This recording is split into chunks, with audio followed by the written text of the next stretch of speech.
সুপ্রিয় দর্শক, আসসালামু আলাইকুম ওয়া রাহমাতুল্লাহ। আমাদের প্রিয় নবী হযরত মুহাম্মদ সাল্লাল্লাহু আলাইহি সাল্লামের উপর অমানবিক নির্যাতন এবং ইসলামের বিরোধিতায় বিশ্ব ইতিহাসে যে লোকটি সবার চেয়ে বেশি ঘৃণিত, কুখ্যাত সেই লোকটির নাম হলো আবু লাহাব। তিনি আমাদের প্রিয় নবী হযরত মুহাম্মদ সাল্লাল্লাহু আলাইহি সাল্লামকে অমানবিক অত্যাচার ও নির্যাতন করেছেন।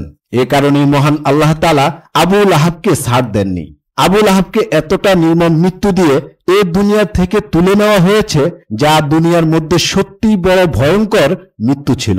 বন্ধুরা, আজকের ভিডিওটি দেখার আগে আপনি যদি এই চ্যানেলে নতুন হয়ে থাকেন তাহলে চ্যানেলটি সাবস্ক্রাইব করে পাশে থাকা বেল বাটনটি অল প্রেস করে দিন। আর আপনাদের জন্য বরাবর একটি কথাই বলবো, নামাজ বাদ দিও না বন্ধু, এপারের চেয়ে ওপারের জীবন অনেক সুন্দর। তাহলে বন্ধুরা, ভিডিওটি শুরু করা যাক। আবু লাহাবের প্রকৃত নাম ছিল আব্দুল উজ্জা। এই নামের অর্থ হলো উজ্জা নামক দেবতার দাস, এবং আবু লাহাব ছিল তার উপনাম। লাহাব বলা হয় আগুনের শিখাকে, কাজেই আবু লাহাবের মানে হচ্ছে আগুন বরণ মুখ বা অগ্নিস্ফুলিঙ্গ। আব্দুল উজ্জা নামের পরিবর্তে লাহাব নামেই সে বেশি পরিচিত ছিল। প্রকৃত সুদর্শন এই লোকটির গায়ের রং ছিল উজ্জ্বল গৌরবর্ণের, অগ্নিশিখার মতো লালিমাময়। এই জন্যই তার নাম ডাকা হতো আবু লাহাব। আবু লাহাবের পিতা আব্দুল মুত্তালিব। তৎকালীন আরবে জেলা রোহনী অত্যন্ত গুরুত্বপূর্ণ এবং মর্যাদার একটি বিষয় ছিল। আত্মীয়তার সম্পর্ক বজায় রাখা, আপন গোত্রের লোকদের সাথে সুসম্পর্ক রাখা এবং সকল কাজে তাদের সহযোগিতা ও সমর্থন করার নাম জেলার মেয়ে। আবু লাহাব ছিল আমাদের প্রিয় নবী হযরত মুহাম্মদ সাল্লাল্লাহু আলাইহি সাল্লামের আপন চাচা।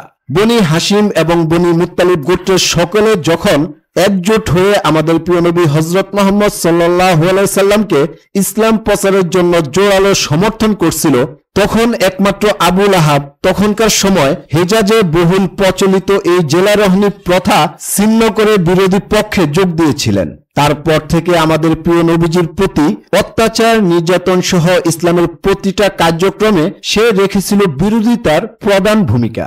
আবু লাহাব ছিল দুশ্চরিত্র ও বিশাল অহংকারী।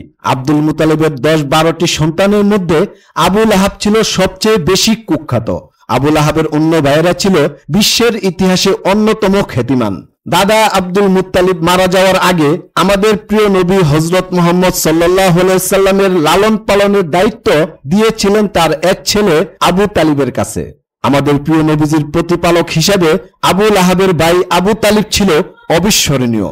আব্দুল্লাহ হলেন আমাদের প্রিয় নবীজির বাবা, আর চাচা হযরত হামজা রাদিয়াল্লাহু তাআলা আনহু এবং হযরত আব্বাস রাদিয়াল্লাহু তাআলা আনহু ইসলামের গৌরবোজ্জ্বল অধ্যায়ের উল্লেখযোগ্য ব্যক্তিত্ব। এই মহান ব্যক্তিত্বের পাশে আবু লাহাব যেন এক কলঙ্কিত অধ্যায়ের বিষাক্ত সাপ। আবু লাহাব দন্নাট্য এবং কুরাইশদের বিশিষ্ট নেতা হয়েও অহংকারী ও চরিত্রহীন হয়ে পড়েছিলেন। আবু লাহাব হেরেম শরীফের কোষাগারে বহুকাল যাবৎ সংরক্ষিত একটি স্বর্ণ বিগত চুরি করে বিক্রি করতে তার বিবেকে বাধেনি। ইতিহাস গ্রন্থে এই কলঙ্কিত ঘটনার বিস্তারিত বর্ণনা রয়েছে।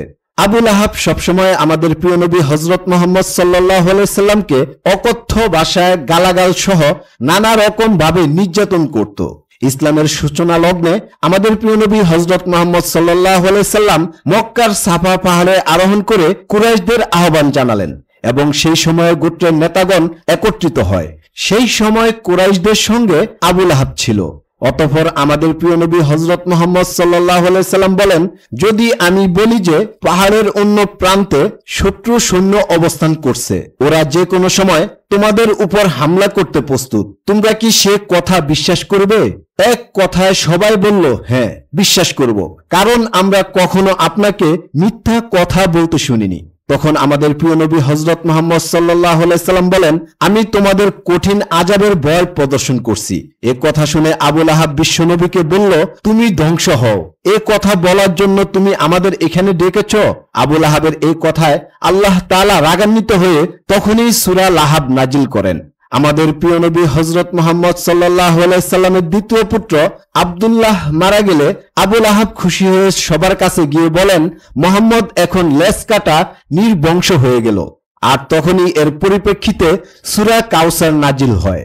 হজের মৌসুমে আবু লাহাব আমাদের প্রিয় নবী হযরত মুহাম্মদ সাল্লাল্লাহু আলাইহি সাল্লামের পিছনে লেগে থাকত। নবীজি যেখানে ইসলামের দাওয়াত দেওয়ার জন্য যেতেন সেখানেই আবু লাহাব নবীজিকে গালিগালাজ করে লোকদের তাড়িয়ে দিত। বলতো লোকটা বিধর্মী এবং মিথ্যাবাদী, তোমরা তার কথা বিশ্বাস করো না। এভাবেই আমাদের প্রিয় নবী হযরত মুহাম্মদ সাল্লাল্লাহু আলাইহি সাল্লামের উপর সে একের পর এক নির্যাতন নিপীড়ন অব্যাহত রাখে। হাজারো কষ্ট নবীজি পাওয়ার পরেও আমাদের প্রিয় নবী হযরত মুহাম্মদ সাল্লাল্লাহু আলাইহি সাল্লাম কখনো তার সঙ্গে কোনো ধরনের দুর্ব্যবহার করেননি, উপকার ছাড়া ক্ষতি পর্যন্ত কোনোদিন করেননি। অথচ এই আবু লাহাব আমাদের প্রিয় নবী হযরত মুহাম্মদ সাল্লাল্লাহু আলাইহি সাল্লামের জীবনের বিশাল ক্ষতির কারণ ছিল। আবু লাহাবের পাশাপাশি তার স্ত্রী উম্মে জামিল নবীজির সাথে খারাপ আচরণ করা শুরু করলো। উম্মে জামিল নবীজির ঘরের জিনিসপত্র নষ্ট করা সহ নবীজির দরজায় কাঁটা দিয়ে রাখত। আবার কখনো কখনো এই কাঁটা নবীজির চলার পথেও ছড়িয়ে দিত। তার উদ্দেশ্য ছিল আমাদের প্রিয় নবী হযরত মুহাম্মদ সাল্লাল্লাহু আলাইহি সাল্লাম কাঁটা বিদ্ধ হয়ে যন্ত্রণায় কষ্ট পায়।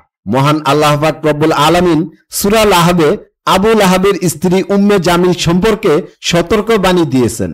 কোরআন শরীফের এই আয়াত শুনে উম্মে জামিল হাতে পাথর নিয়ে আমাদের প্রিয় নবী হযরত মুহাম্মদ সাল্লাল্লাহু আলাইহি সাল্লামকে আঘাত করার জন্য কাবা শরীফ পর্যন্ত ছুটে এসেছিলেন।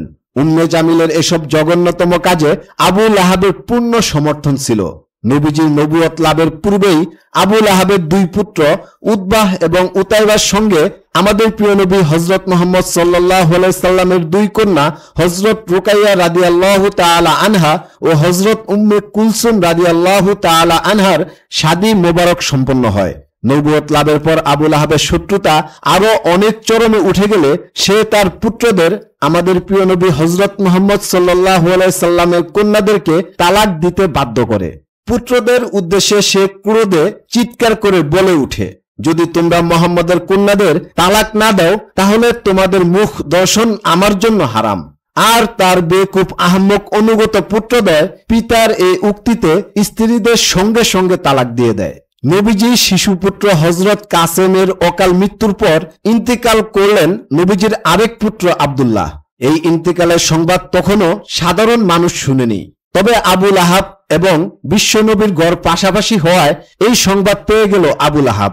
আমাদের প্রিয় নবীজি সাল্লাল্লাহু আলাইহি সাল্লামের চরমতম শোকের মুহূর্তে আপন চাচা সহানুভূতিশীল হবেন, অথচ আবু লাহাব তখন আনন্দ করতে থাকে, সে বিশ্বনবীকে কটাক্ষ করতে থাকে। প্রিয় বন্ধুরা, সকল অত্যাচারের শেষ পরিণতি হয় বড়ই ভয়ঙ্কর। মহান আল্লাহ পাকের বিচার থেকে কোনো অহংকারী ব্যক্তি আজও রেহাই পায়নি। আবু লাহাবের ক্ষেত্র তার ব্যতিক্রম ঘটেনি। অবশেষে আবু লাহাবের উপর আল্লাহর পক্ষ থেকে দুনিয়াবি গজব নেমে আসে। আবু লাহাবের মৃত্যু অত্যন্ত যন্ত্রণাদায়ক ও জঘন্যভাবে হয়। বদর যুদ্ধের ঠিক 7 দিন পর অবশেষে এক মরণবেদী রোগে আক্রান্ত হল আবু লাহাব। ভয়ঙ্কর ধরনের উৎকট প্লেগ দেখা দিল ও তার গলদেশে তার সমগ্র কণ্ঠনালী এক ধরনের মারাত্মক জীবাণুতে ছেয়ে গেল। তার গলদেশ ফুলে একাকার হয়ে গেল। সাথে সাথে তার খাওয়া দাওয়া বন্ধ হলো। দুই হাতে অর্থ বিনিয়ে অহংকারী আবু লাহাব সবকিছু ঠেকাতে চেয়েছিল, কিন্তু তাতেও কোনো কাজ হলো না। তার শক্তিশালী দুটি হাত নিরাশ হয়ে গেল ধীরে ধীরে। অর্থ সম্পদেও তার রোগ দূর হলো না। আবু লাহাব যে সন্তানের গর্বে গর্বিত, সে সন্তানরাই তাকে নির্জন প্রান্তরে ফেলে চলে আসলো। যে ধরনের রোগে আক্রান্ত হয়েছিল আবু লাহাব, সবার ধারণা হয়েছিল তা অত্যন্ত সংক্রমণজনক। মারাত্মক পাপী না হলে এ ধরনের রোগে আক্রান্ত হয় না কেউ। সুতরাং সন্তানেরা কেউ পরিত্যক্ত পিতার নিকটবর্তী হলো না। অবশেষে অনাহার যন্ত্রণায় তিলে তিলে নিঃশেষ হতে লাগলো আবু লাহাবের জীবন। তার মৃত্যুর পরও কেউ এলো না তাকে স্পর্শ করতে। 3 দিন ধরে পড়ে থাকলো তার নিথর দেহ। বাতাসে সমগ্র এলাকা ভীষণভাবে দুর্গন্ধযুক্ত হলো। কয়েকজন হাবশী কৃতদাস নিয়োগ করা হলো তার লাশটি মাটিতে পুঁতার জন্য। তারা একটি গর্ত খুলল এবং বেশ কিছু দূরত্ব বজায় রেখে কাঁচখণ্ডের সাহায্যে তার গলিত মৃতদেহ ঠেলে মাটি চাপা দিল। এভাবেই মহান আল্লাহ পাক রব্বুল আলামিন আবু লাহাবকে ধ্বংস করলেন। বন্ধুরা, আজকের ভিডিও এই পর্যন্তই। এই ভিডিও সম্পর্কে আপনাদের যদি কোনো মতামত থাকে অবশ্যই কমেন্ট বক্সে দিবেন। দেখা হবে নতুন কোনো এপিসোডে। সে পর্যন্ত ভালো থাকবেন, সুস্থ থাকবেন। আল্লাহ হাফেজ।